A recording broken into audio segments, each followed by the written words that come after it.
అటల్ బిహారీ వాజ్పేయి గారి యొక్క బాటలో పనిచేస్తున్నట్టుగా కనబడ్డది నిన్న వారి స్టేట్మెంట్ చూస్తే, కిషన్ రెడ్డి గారి స్టేట్మెంట్ చూస్తే. అటల్ బిహారీ వాజ్పేయి గారు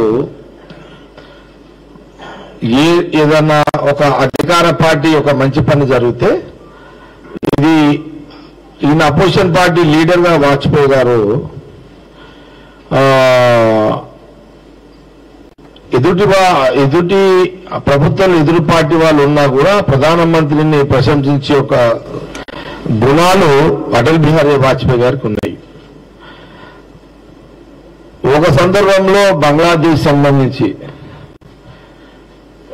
సంబంధించి రాజకీయంగా ఇందిరాగాంధీ గారు ప్రధానమంత్రిగా తీసుకున్న నిర్ణయంలో భాగంలో నిండు సభ, పార్లమెంటు సభలో ఇందిరాగాంధీ గారిని ఆ రోజు బీజేపీ అధ్యక్షుడిగా, ఎంపీగా అటల్ బిహారీ వాజ్పేయి గారు దుర్గామాతగా వారసురాలుగా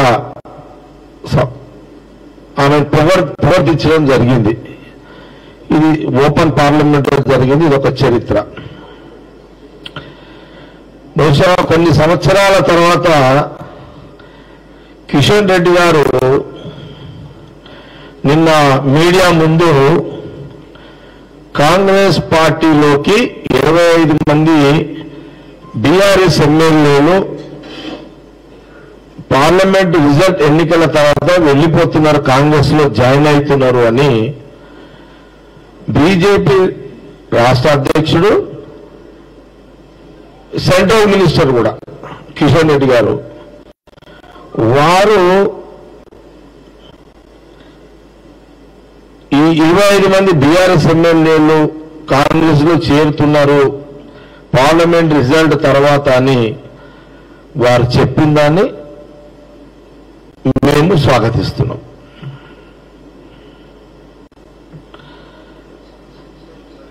చాలా సంతోషంగా వారి స్టేట్మెంట్ ని మేము స్వాగతిస్తున్నాం, కిషన్ రెడ్డి గారి స్టేట్మెంట్ ని.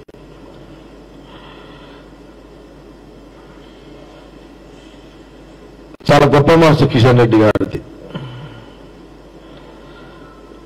అంటే కిషన్ రెడ్డి గారు మాటల్లో ఏం కనబడ్డదంటే, మాకు ఈ 20 మంది బీఆర్ఎస్ ఎమ్మెల్యేలు కాంగ్రెస్ లో చేరుతారు అని చెప్పిండు అని అంటే దాని యొక్క ముఖ్య ఉద్దేశం ఏంటంటే, ఈ 5 నెలల కాంగ్రెస్ గవర్నమెంట్ తెలంగాణలో మంచి పరిపాలన అందించింది కాబట్టి అందుకే 25 మంది ఎమ్మెల్యేలు కాంగ్రెస్ లో జాయిన్ అవుతుందని చెప్పినట్టుగానే కాంగ్రెస్ పార్టీ భావిస్తున్నది.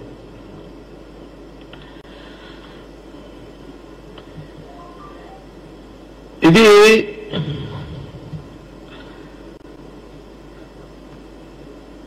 ఒకందుకు చెప్పాలంటే కాంగ్రెస్ జాతీయ స్థాయిలో ఎక్కడైనా కానీ జాతీయ రాజకీయాల్లో కాంగ్రెస్ కి బీజేపీకి ఎక్కడ కూడా పడదు. రాజకీయంగా మేము కాంగ్రెస్ బీజేపీ రెండు శత్రువులే జాతీయ స్థాయిలో, పాలసీల పరంగా శత్రువులం. కానీ అలాంటి పార్టీ అధ్యక్షుడే ఈరోజు కాంగ్రెస్ స్టేట్ లో మంచిగా పరిపాలిస్తుందనే నిర్ధారణలోనే 25 మంది బహుశా అని ఆ స్టేట్మెంట్ ఇచ్చినట్టుగానే కాంగ్రెస్ పార్టీ భావిస్తుంది. సరే, వాళ్ళ పార్టీలో 5 మంది ఉన్నోళ్ళు 8 మంది ఉన్నారనుకుంటా, అందులో ఒక 5 మంది కూడా బయటికి పోవచ్చు అనే ప్రచారం కూడా జరుగుతున్నది. కాకపోతే డైరెక్ట్ గా బీజేపీ ఎమ్మెల్యేలు పోతారని కిషన్ రెడ్డి గారు అనలేరు కదా. డైరెక్ట్ గా బీఆర్ఎస్ గురించి చెప్పిండు, ఇండైరెక్ట్ గా కొంత బీజేపీ కూడా బీజేపీ మీద ఇంటి ఇచ్చినట్టుగా మాకు అట్లా కనిపిస్తుంది. ఆయన యొక్క ప్రెస్ మీట్ యొక్క స్టేట్మెంట్ చూస్తే మాకు అట్లా కనిపిస్తుంది. ఎందుకంటే ఈరోజు నిన్న ఆల్ ఛానల్స్, ఈరోజు ఆల్ ప్రింట్ మీడియాలో లీడ్ అంతా కిషన్ రెడ్డి గారిదే ఉంది. కాంగ్రెస్ లోకి 25 మంది బీఆర్ఎస్ ఎమ్మెల్యేలు అనేది లీడ్ ఉంది ఈరోజు. కాబట్టి చాలా నాకు సంతోషం అనిపించింది. కాంగ్రెస్ పార్టీ మాకు చాలా సంతోషం అనిపించింది. మమ్మల్ని ఎట్లా దెబ్బ కొట్టాలి అని అన్న లక్ష్మణ్ గారు కూడా చాలాసార్లు ఇచ్చారు స్టేట్మెంట్. ఈయన కూడా మధ్యలో కిషన్ రెడ్డి గారు, మన లక్ష్మణ్ గారు ఎంపీ గారు కూడా ఇచ్చారు.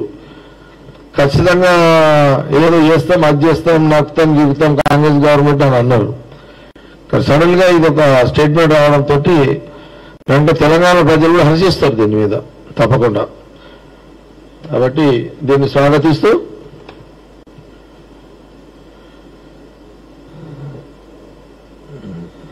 ఇప్పుడు ఈ వరి దాని మీద మాట్లాడుతున్నాడు కిషన్ రెడ్డి గారి. ప్రాబ్లం ఏంటంటే అంటే చాలా సీనియర్ మోస్ట్ లీడరు, మనలో ఏం అనుమానం లేదు. కాబట్టి వరి గురించి బహుశా అవగాహన లేకపోవచ్చు అంతే. వరి పంట మీద, ధాన్యం మీద బహుశా కిషన్ రెడ్డి గారికి అవగాహన లేకనే కొంత స్టేట్మెంట్లు తప్పిదాలు వస్తేనే కొంత సవరణ చేసుకోవాలని కాంగ్రెస్ పార్టీ సలహా ఇస్తుంది కిషన్ రెడ్డి గారికి. అదే అసలు ధాన్యం ఒక ధర ఫిక్స్ చేసేది కేంద్రం కదా, అది స్టేట్ గవర్నమెంట్ ఫిక్స్ చేయదు. కేంద్ర గవర్నమెంట్ అంటే కేంద్రంలో ఏమున్నది, బీజేపీ గవర్నమెంట్ ఉంది కదా. మీ బీజేపీ మా కేంద్రంలో ఏ గవర్నమెంట్ ఉంటుందో అది బీజేపీ గవర్నమెంట్ ఉందే కాబట్టి నువ్వు బీజేపీ సెంట్రల్ మినిస్టర్ కాబట్టి ధాన్యము దానికి సంబంధించిన మద్దతు ధర మీరు చేసే పని అది. దాన్ని మీరు కన్ఫ్యూజ్ అయిపోయి రాష్ట్రంలో రకరకాలుగా రైతులను కన్ఫ్యూజ్ చేయొద్దు అనేది కాంగ్రెస్ పార్టీ మీడియా ద్వారా కిషన్ రెడ్డి గారిని కోరడం జరుగుతుంది.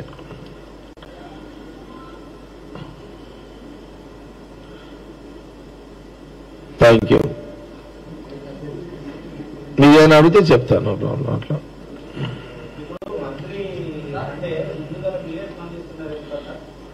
ఏదది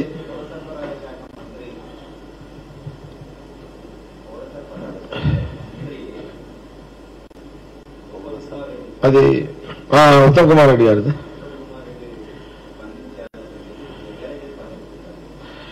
అంటే పార్టీ కదా, ఉత్తమ్ కుమార్ రెడ్డి కాంగ్రెస్ పార్టీ కదా, ఇటున్న కాంగ్రెస్ గవర్నమెంటే కదా. దట్టు ఉత్తమ్ కుమార్ రెడ్డి గారి యొక్క డైరెక్షన్స్ కూడా మాకున్నాయి. As a minister Uttam Kumar Reddy గారి యొక్క డైరెక్షన్స్ కూడా పార్టీ పరంగా గాంధీ భవన్ నుంచి మీరు మాట్లాడండి. వారు ఆ మాట చెప్పడానికి కూడా ఒక కారణం ఉంది, అది ఒక కారణం ఉంది. కాబట్టి పార్టీ నుంచి మీరు మాట్లాడండి అని వాళ్ళు ఇచ్చిన ఆదేశాల అనుసారం భాగమే నేను నిన్న ప్రెస్ మీట్ లో పౌర శాఖ సంబంధించి దాని మీద నేను మాట్లాడడం జరిగింది.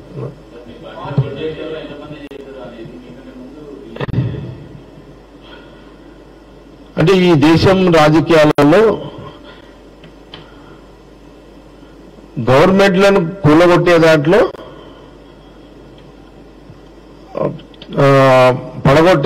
గవర్నమెంట్లు పడగొట్టే దాంట్లో వాళ్ళు పెద్ద ప్రొఫెసర్స్ వాళ్ళంతా. గవర్నమెంట్ని ఎట్లా పడగొట్టాలి, గవర్నమెంట్ని ఎట్లా కాపాడాలి. అయితే వాళ్ళకు ఒక బీజేపీ కిషన్ రెడ్డి గారికి వాళ్ళకు ఉన్నది ఏంటంటే వాళ్ళు ఎన్ని కుట్రలు కుతంత్రాలు ఎన్ని వ్యూహాలు చేసినా తెలంగాణ కాంగ్రెస్ గవర్నమెంట్ని పడగొట్టే అవకాశం లేదు. సీఎం రేవంత్ రెడ్డి కాంగ్రెస్ గవర్నమెంట్ని పడగొట్టే అవకాశము బీజేపీకి లేదు. బీజేపీ వాళ్ళు ఎన్ని కుట్రలు చేసినా ఎన్ని ప్రయోగాలు చేసినా వాళ్లకు ఇక్కడ అవకాశం లేదు. అది కాకుండా ఖచ్చితంగా రేపు సెంట్రల్ గవర్నమెంట్ వస్తుందనే నమ్మకం కూడా తగ్గింది. బీజేపీ గవర్నమెంట్ వస్తుందనే నమ్మకం కూడా తగ్గింది. అందుకే ప్రధానమంత్రి మోడీ గారు ఏ రాష్ట్రానికి పోతే ఆ రాష్ట్రంలో ఉన్న బట్టలు వాడుతున్నాడు, ఆ రాష్ట్రం టోపీలు వాడుతున్నాడు, ఆ రాష్ట్రంలో ఉన్నటువంటి ఇప్పుడు చూడండి 10 ఏళ్లలో ఎప్పుడైనా ప్రధానమంత్రి గారు సిక్కుకు సంబంధించిన పగడి కట్టింది ఎప్పుడైనా 10 years లో చూడండి. ఈ విత్ ఇన్ 10 days ఎంత మార్పు. ఒకటి పంజాబ్ పోతే గురుద్వారా పోతే టోపీ, అది ఏంటి పగిడి. ఒక ఛానల్లో ఇంటర్వ్యూ మోడీ గారు ఏమి ఇచ్చారు, రంజాన్ రోజు కూడా మేము మా ఇంటికి బిర్యానీ పంపిస్తారు, మా చుట్టుపక్కల ఇళ్లలో ఉన్న ముస్లింస్ బిర్యానీ పంపిస్తారు, వాళ్ళ బిర్యానీ నేను తింటుంటే మేము తింటుంటే అని మోడీ గారు అన్నారు. ఇది కూడా ఫస్ట్ టైమే కదా ఆయన స్టేట్మెంట్. కాబట్టి సీట్లు తగ్గుతున్నాయి, గవర్నమెంట్ రాదు అనే ఒక అనుమానం ఎక్కడ మొదలైంది బీజేపీకి. అందుకోసమని మోడీ గారు తను చివరి యొక్క ప్రయత్నంలో వేషధారణ మారింది, మాట మారింది. ప్రధానమంత్రి మోడీ గారు ఏ స్థాయికి ఎట్లా దండాలు పెడుతున్నాడంటే ఆయన భూమికి ఇట్లా వంగి నమస్తే పెడుతున్నాడు. అంటే భూమికి కాదు, అంటే ఇట్లా మొత్తం ఇట్లా వంగి దండ. అంటే నేను టీవీలలో చూస్తున్నా, అదంతా శాస్త్రాలుగా పండుకొని దేవుడి ముందు పెడతాము, అది కాదు. ఇప్పుడు సపోజ్ కింద కుర్చీ కింద కూర్చున్నాడు అనుకో, ఇట్లా కిందికి అట్లా అంత డౌన్ అయ్యి ఆయన నమస్తే పెడుతున్నాడు. దిగదారు ఆయన ఏం పెద్ద పర్సనాలిటీ, నేను పర్సనాలిటీ చిన్నగా చేస్తలేదు మోడీ గారిని, కానీ పరిస్థితులు ఎట్లా కన్ఫ్యూజ్ అయిపోయి కొంత ప్రధానమంత్రి మోడీ గారు అది పరిస్థితి. అయితే ఏది ఏమైనా ఇప్పుడైతే గవర్నమెంట్ పడే అవకాశం అయితే లేదు, వాళ్ళు అంటున్నారు కాబట్టి నేను చెప్తున్నా. కానీ ఈ లోపల కిషన్ రెడ్డి గారు 25 మంది ఇక్కడ వస్తున్నారు అనంటే, అంటే ఒక జాతీయ party central minister Kishan Reddy గారు అంత ఓపెన్ స్టేట్మెంట్ కాంగ్రెస్ లో. అందుకే అంటున్నానంటే ఎవరు రాకపోయినా వచ్చితే ఆల్రెడీ కిషన్ రెడ్డి గారు స్టేట్మెంట్ స్వాగతిస్తున్నా, చెప్పేసిన. కానీ కాంగ్రెస్ సీఎం రేవంత్ రెడ్డి కాంగ్రెస్ గవర్నమెంట్ కి తెలంగాణలో డోకా లేదు. ఇది ప్రాక్టికల్ గా నేను ఊహించి ఇదే ఇట్లనే ఉంటుందని చెప్తున్నా. ఇక నో డౌట్ దీంట్లో.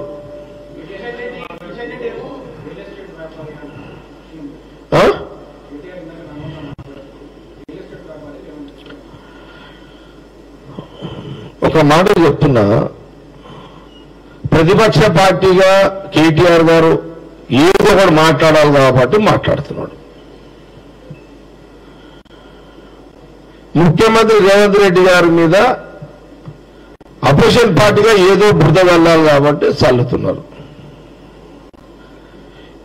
కేటీఆర్ గారు మాట్లాడినా, కిషన్ రెడ్డి గారు ఎవరు ఇంకొక మన హరీష్ రావు గారు మాట్లాడినా ఇది రేవంత్ రెడ్డి గారి మీద బురద జల్లే కార్యక్రమే. చాలా స్పష్టంగా కాంగ్రెస్ పార్టీ చెప్తున్నది. ఒకటి, మరి మీరు 10 ఏళ్ళు గవర్నమెంట్ ఉన్నప్పుడు మరి మీరు కూడా దందలు చేసి ఉండాలి, మీరు కూడా చేసి ఉంటారు కదా. అంటే ఆ అనుభవంతో మా మీద బురద జల్లుతున్నారా? అంటే కేటీఆర్ గారు మీరు మీ గవర్నమెంట్ ఉన్నప్పుడు మీరు ఇలాంటి దందలు చేసింది కాబట్టి అలాంటి దందలు చేసిన మేమే వీళ్ళు కూడా చేస్తారేమో అని అట్లా మీరు ఏమన్నా ఊహించుకొని కాంగ్రెస్ పార్టీ మీద సీఎం రేవంత్ రెడ్డి గారి మీద బురద వెళ్తున్నారు అన్నది స్పష్టంగా నాకు అనిపిస్తున్నది. అట్లా అది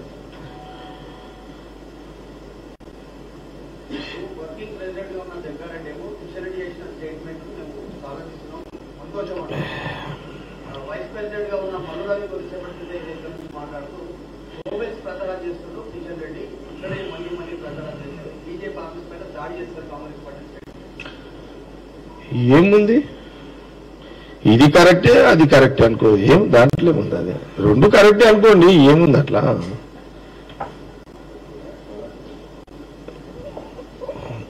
రకరకాల కత్తులు వాడతాము, భిన్నాభిప్రాయాలు ఆలోచనలు, భిన్నాభిప్రాయాలు కాదు, ఏది కాదు ఇది. ఏముంది ఇట్లా, తప్పేముంది ఇట్లా. ఆయన మళ్ళీ మాట్లాడినా పార్టీ కోసమే మాట్లాడిండు. నేను ఒక లైన్లో మాట్లాడుతున్నా. అల్టిమేట్ కాంగ్రెస్ పార్టీ గురించే కదా మళ్ళీ మాట్లాడినా, నేను మాట్లాడినా. ఇంకేమన్నా ఎన్నికి వచ్చేసి బాబు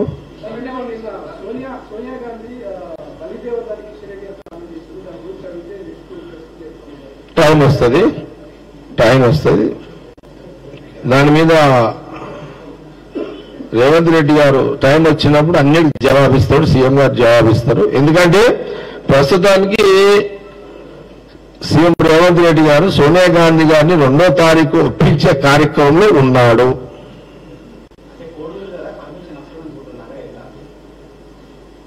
అంటే 30వ తారీఖు వరకు పోలింగ్ అయిపోతుంది. ఇక పోలింగ్ లేదు కదా, ఫస్ట్ పోలింగ్ లేదు కదా. కాబట్టి అందుకే మన రేవంత్ రెడ్డి గారు 2వ తారీఖు సోనియా గాంధీ గారిని పిలిచి సన్మానించే ఒక కార్యక్రమాన్ని వారు మొత్తం క్యాబినెట్ అందరు మినిస్టర్తో మాట్లాడుకున్నట్టుకున్న నాకు సమాచారము. వారు బహుశా ఎప్పుడో 2 రోజులకు ఎప్పుడో 1-2 డేస్లో బహుశా ఎప్పుడైనా వారు ఢిల్లీకి పోవచ్చు అని అనుకుంటున్నా. వాళ్ళు మేడంని ఒప్పించే కార్యక్రమం మీద ఉన్నట్టుగా నాకున్నటువంటి సమాచారం. సోనియా గాంధీ గారిని 2వ తారీఖు పిలిచేదానికి ఆహ్వానానికి కార్యక్రమం మీద ఉన్నట్టుగా నాకున్నటువంటి సమాచారం.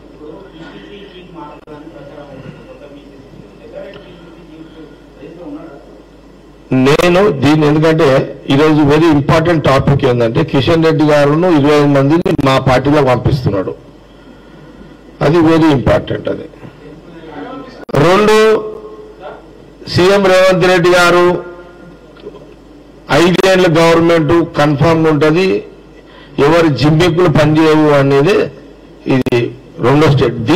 దీనికి సంబంధించిన మాట్లాడి పిసిసి ప్రెసిడెంట్కి సంబంధించిన దాని మీద ఇంకా 2-3 రోజుల్లో మళ్ళీ ప్రెస్ మీట్ పెడతా, నేను తప్పకుండా దాని గురించి మాట్లాడతా.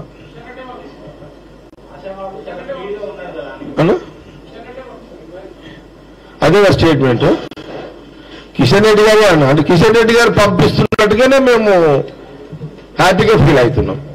కిషన్ రెడ్డి గారు అన్న స్టేట్మెంట్ని హ్యాపీగా ఫీల్ అవుతున్నాం.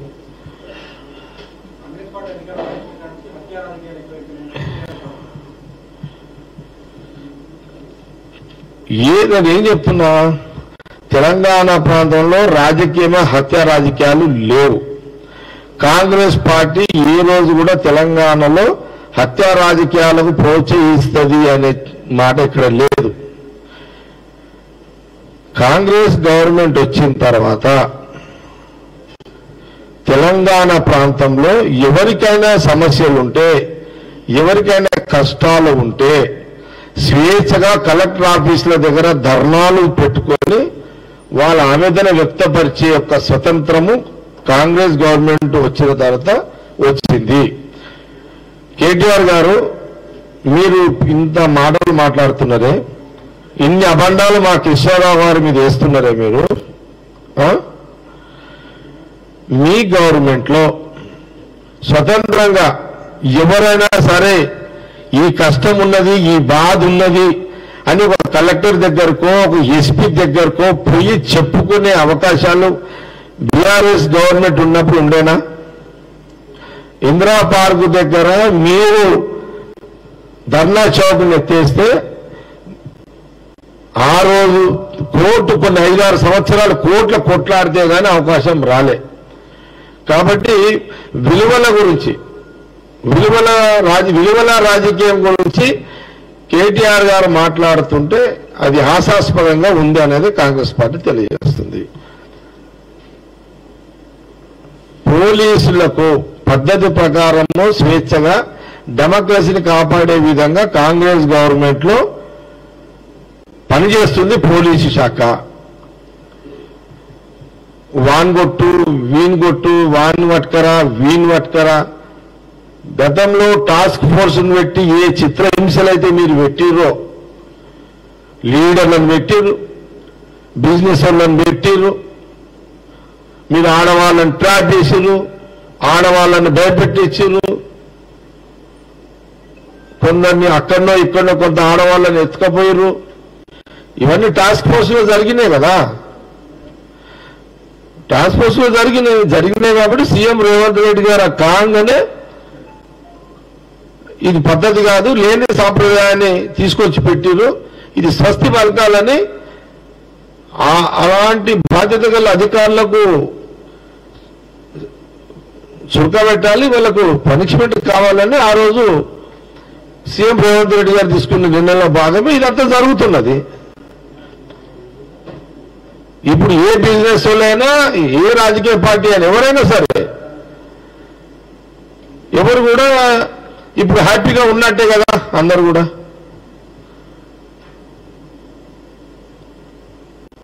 కాబట్టి ఎక్కడ కూడా కాంగ్రెస్ గవర్నమెంట్ పోలీస్ అధికారులను ఉపయోగించి మీ అపోజిషన్ పార్టీ రాజకీయ నాయకుల మీద ఒత్తిళ్లు కానీ పగ సాధించుడు కానీ ఎక్కడ కూడా కాంగ్రెస్ గవర్నమెంట్ చేస్తలేదు. ఈ 5 నెలల పరిపాలన చాలా స్పష్టత ప్రజలకైతే వచ్చింది. అరే ఏమనుందా ఇంకా?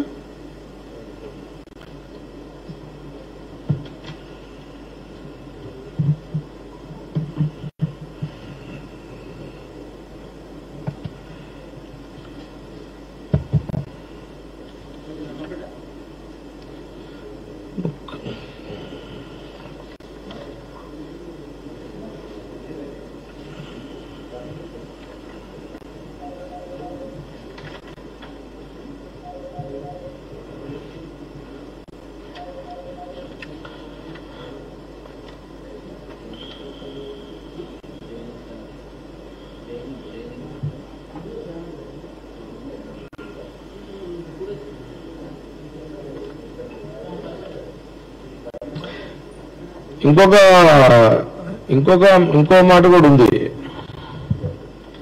ఇప్పుడు ఒకసారి కిషన్ రెడ్డి గారి స్టేట్మెంట్ చూస్తే కూడా, ఇప్పుడు కిషన్ రెడ్డి గారు కాంగ్రెస్ పార్టీ బ్రాండ్ అంబాసిడర్ గా మారినట్టుగా కనబడుతుంది అక్కడ ఈ 20 మంది ఎమ్మెల్యేలు సబ్జెక్ట్ లో.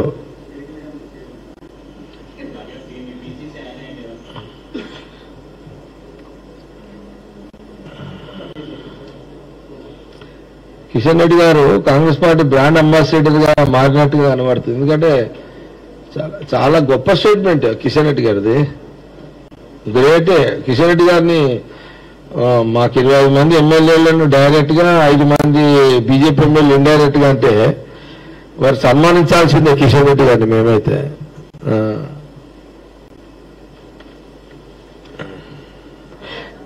కానీ విచిత్రం ఏంటంటే ఈ పాపం రైతులని ఇబ్బంది పెట్టే కార్యక్రమాన్ని గత 10 ఏళ్ల కాలంలో బీజేపీ గవర్నమెంట్ బాగా ఇబ్బంది పెట్టింది. బీఆర్ఎస్ గవర్నమెంట్ లో, స్టేట్ గవర్నమెంట్ ఉన్నప్పుడు కూడా ఈ మద్దతు ధర ఇవ్వకపోవడము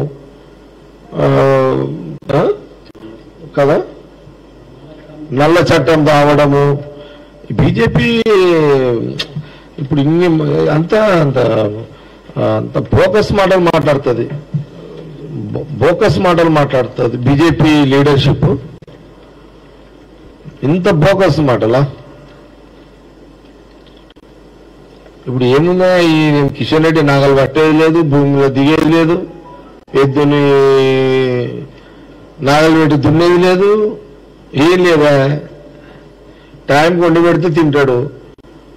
కానీ ఏం తెలుస్తుంది రైతుది బాధ? ఏం తెలుస్తుంది ఆయనకు? కాంగ్రెస్ పార్టీ మొదటి నుంచి రైతు ఉంటేనే రాజ్యం, రైతు లేనిదే రాజ్యం లేదు, రైతే రాజ్యం అనేదే కదా. ఆనాటి నుంచి మహాత్మా గాంధీ, నెహ్రూ, ఇందిరాగాంధీ, రాజీవ్ గాంధీ, సోనియా గాంధీ, రాహుల్ గాంధీ, రాజీవ్ గాంధీ వరకు కూడా